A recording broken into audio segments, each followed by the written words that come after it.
submeter o corpo à dor sempre esteve muito presente na cultura da disciplina, do sancionamento, das penas, não é? E de alguma forma ele foi se transformando depois em chibatadas, depois ele foi se transformando em palmada, mas ele carrega dentro de si o mesmo conceito, a ideia de que você, causando dor na criança, você vai conseguir educá-la. E obviamente que os estudos todos mostraram que o impacto da violência no desenvolvimento da criança é aniquilador. Ele acaba com a autoestima, ele reduz a criança a um objeto do adulto, ele não tem critérios, porque ninguém sabe qual é o tamanho dessa mão, nem a intensidade desse tapa, nem a dor que ela causa. Então tem uma série de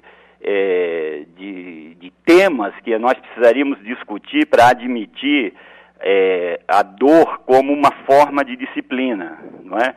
É por isso que o projeto de lei vem nesse sentido, de orientar as famílias, de trazer uma reflexão de que o diálogo, não é, a relação próxima, a reflexão, a argumentação, as crianças são seres inteligentes, elas conseguem entender as coisas, o castigo físico, não é?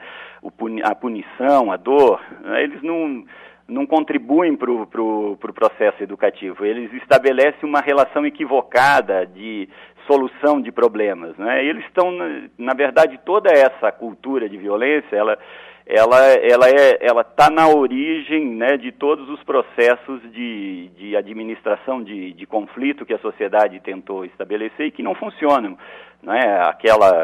Aquele dito popular, né, de que a violência gera violência é muito presente na vida das crianças, né?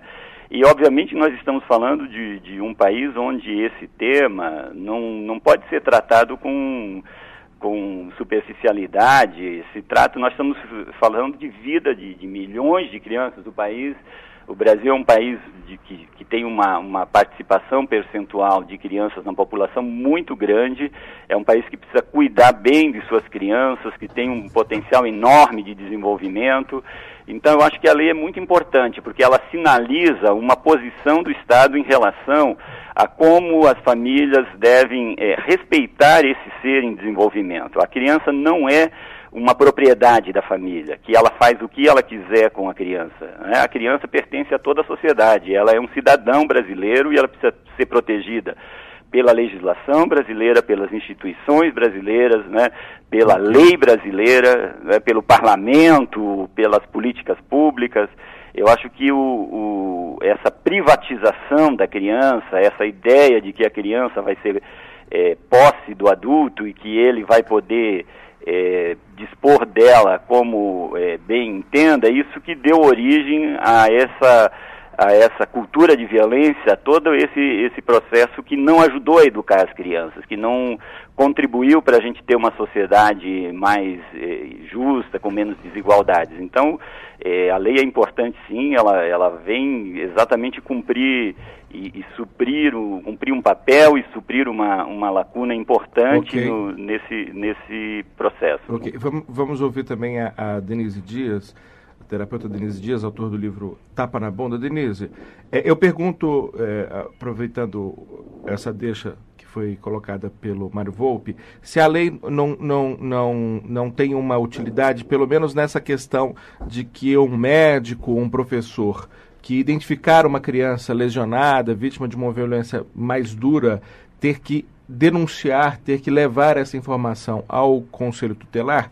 E aí uma segunda pergunta um pouco mais complexa, que é a seguinte: vamos esquecer os extremos, porque violência que deixa marcas, violência que deixa lesões, todo mundo é contra, isso é óbvio, do mesmo jeito que eu acho que aquela palmada na bunda, aquele tapa na bunda tradicional, mesmo os mais controlados, os mais puristas, eles acabam num determinado momento, mesmo que instintivamente, recorrendo a esse recurso, sabendo que ele não é algo que deixa lesão, etc.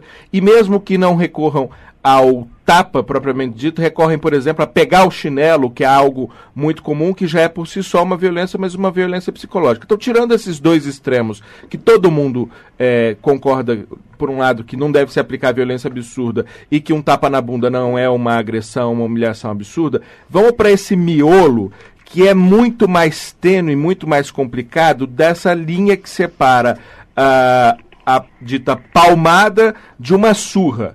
Por exemplo, prática muito comum no Brasil, a vara de marmelo. Você acha que a vara de marmelo, a vara de goiaba, é uma coisa aceitável? Não de forma alguma, inclusive porque deixa a marca. Falo porque eu conheço bem as duas, tanto a vara de marmelo como a de goiaba. Sim, sim. Bom, eu não a conheci em mim mesma, né? Eu só conheci o tapa e o chinelo. E agora, o Mário falando aí, então isso levantou várias questões. Primeiro, se nós todos formos pensarmos em relação a toda a problemática de violência social, essa questão cultural, etc., é óbvio que a lei é benéfica no sentido de conscientizar as famílias, no sentido dessa agressão da violência física em si. Agora, sobre, por exemplo, a criança ser inteligente e compreender.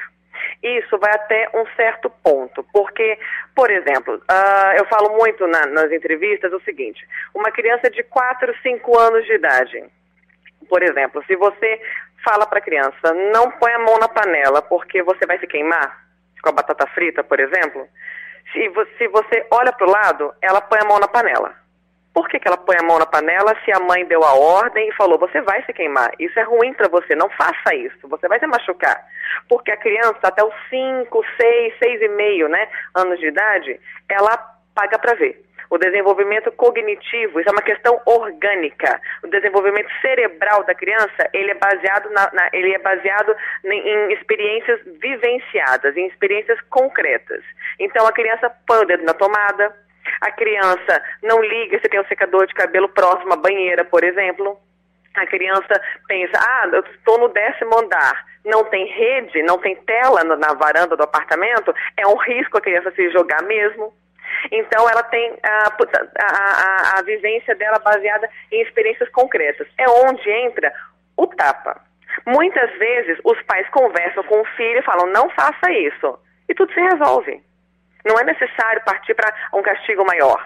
Muitas vezes os pais conversam, nada se resolve, a criança continua insistindo no mau comportamento, os pais tiram o cinema, tiram o amiguinho, tiram algum castigo, etc., colocam a criança pensando um pouquinho, tudo se resolve. Ok, parou por aí. Só que muitas vezes as crianças continuam testando os seus pais.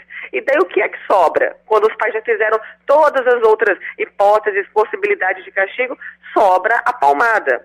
E qual é o grande problema se o pai dá uma palmada e depois ele vai falar, olha a palmada novamente? A criança lembra da palmada, como ela lembra do choque na parede, como ela lembra do dedo que ela queimou na panela de batata frita.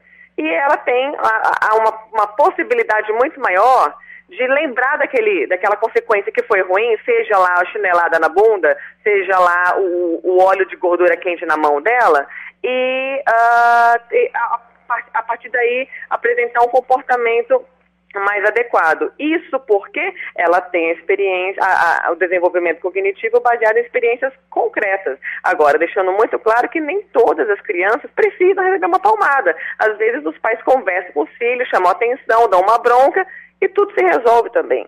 Agora, pensando na questão do país, é como eu mesma acabei de falar e como vocês todos estão dizendo mesmo. É óbvio que é uma questão social, cultural, pensando em violência maciça, é claro que todas as pessoas sabem, são contra isso. Agora, o meu ponto é, desde que esse projeto de lei não vai interferir de fato nessa palmada que eu defendo nesses casos, como eu expliquei agora. Inclusive, essa semana está rodando um post no Facebook muito interessante, depois da aprovação do PL na Câmara, está rodando um post que diz mais ou menos assim, eu prefiro ir contra uma lei e dar sim palmadas no meu filho do que vê-lo crescer e infringir todo um código penal.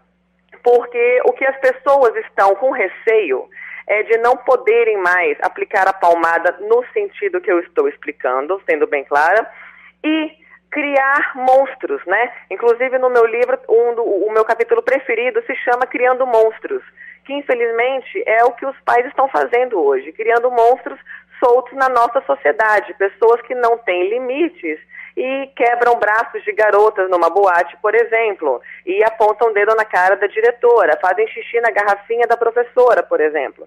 Então são pessoas sem limites, e daí, Se os filhos crescem sem ter limites pelos seus donos, pelos seus maiores responsáveis, que daí sim nós estamos falando de pai e mãe principalmente, esse filho cresce sem limite, com qualquer